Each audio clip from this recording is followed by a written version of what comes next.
I hope you're happy, healthy, and on your way to becoming wealthy. Welcome to Credit Tips and More. My name is Soraya. On this channel, you will find topics on career, finance, and personal development. Did you know the First Premier credit card gives credit to those with imperfect credit scores? Did you know the First Premier credit card can boost your credit score? And I'm going to show you how. A few months ago, I did a review over the First Premier credit card, and I used an actual First Premier credit card statement as an example. What I discovered was this company does provide credit cards to those with subprime credit, but it comes at a very high cost. I also discovered that you can increase your credit score with this card. A few months ago, Autumn's credit score was 644. Today it is 653.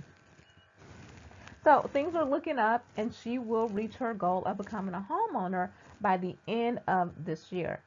Now, although she has been doing the right things by paying her bills on time and keeping her credit utilization low, her interest rate with this company has not changed. It is still a whopping 36%. She continues to get billed an annual fee along with a monthly fee of $8.25. Her credit limit has not increased. It's still only $500.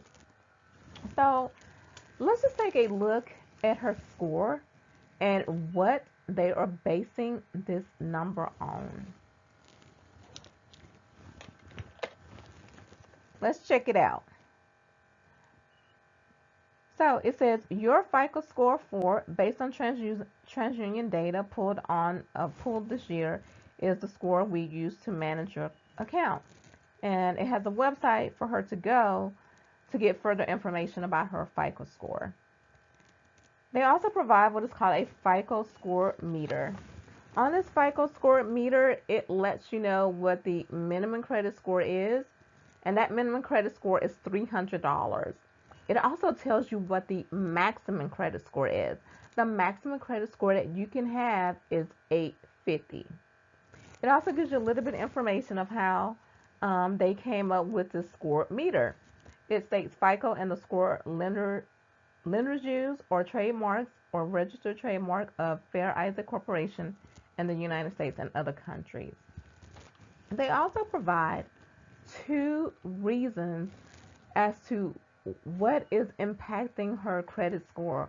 Why is she at a 653 instead of a 753? So let's just go over those two reasons. Factor number one, it states serious delinquency and public record or collection filed. FICO scores consider the presence of both a public record or collection and a serious delinquency on a person's credit report as a powerful indicator of future payment risk. Your score was impacted because your credit report shows a public record or collection in addition to a delinquency or some other serious derogatory indicator, such as a bankruptcy on your credit report. But Autumn doesn't have a bankruptcy, nor has she ever filed for bankruptcy. So I can only gather from this is they are talking about derogatory payments from the past. As you know, whenever you are 30 days late or greater, it remains a ding on your credit report for 7 years. So they could be talking about something from 7 years ago. They could be talking about something from 5 years ago or even 3 years ago. But factor number two is time since delinquency is too recent or unknown. I'm going to read that again. Time since delinquency is too recent or unknown. So if they don't know the time frame, or if they don't know how long a delinquency has been, they still ding you for it. You still get dinged for that. And see, this is the reason why the credit reporting system needs a makeover or a do-over. It really does. It needs an overhaul. Because I don't get that one. I don't get that. I don't see how that they can ding you for something and they don't even know how long it's been on your record.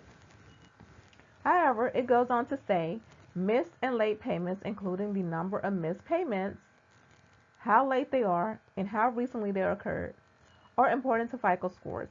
Your score was impacted because the time since your most recent missed payment or other serious derogatory indicator, such as a bankruptcy on your credit report, was too recent. So, there you have it. But again, she has not filed bankruptcy, nor has she ever. And they're not saying that, but obviously something is still weighing her down. But she is making progress. She has gone from bad credit to fair credit, and she's on her way to good credit. So, after hearing this information, would you apply for a First Premier credit card because no one else is giving you a credit card? You have bad credit, or you want to establish credit. Are you willing to apply for this card? Although there is a high price to pay, such as annual fees, monthly fees, and that interest rate of that ridiculous amount of 36%. Are you willing to make that sacrifice in order to boost your credit score? If you are willing to do that, I do want to provide you with 2 tips. First of all, I just want to say that you have to be credit smart if you're going to go with a card like this one. It is imperative that you be credit smart. And one way to be credit smart is by paying your bills on time. So if your bill is due at 5 p.m. Central Time, you want to make sure that you pay your bill by 4 p.m. Actually, you want to make sure you pay that bill within the 25-day billing cycle.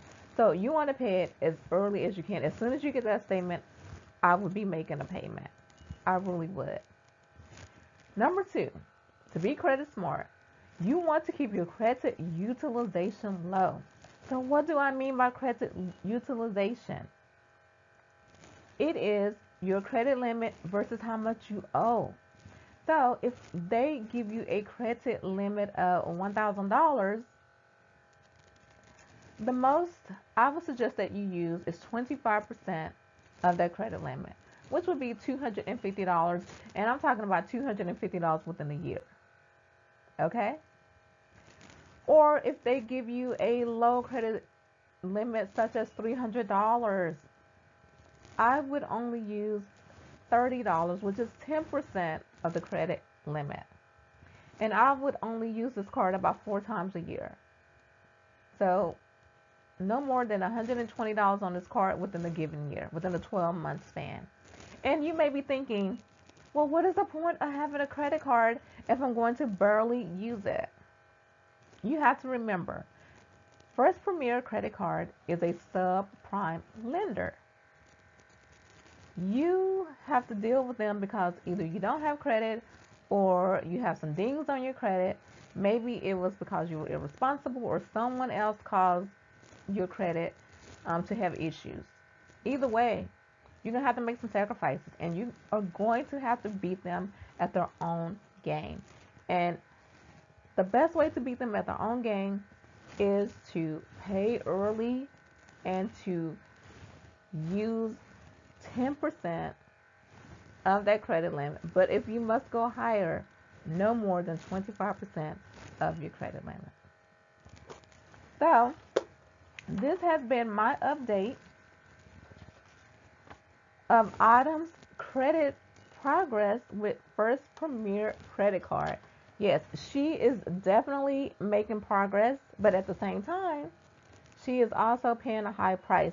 But she is ready to graduate to cards that offer a lower interest rate and a card that has less fees. Thank you so much for watching.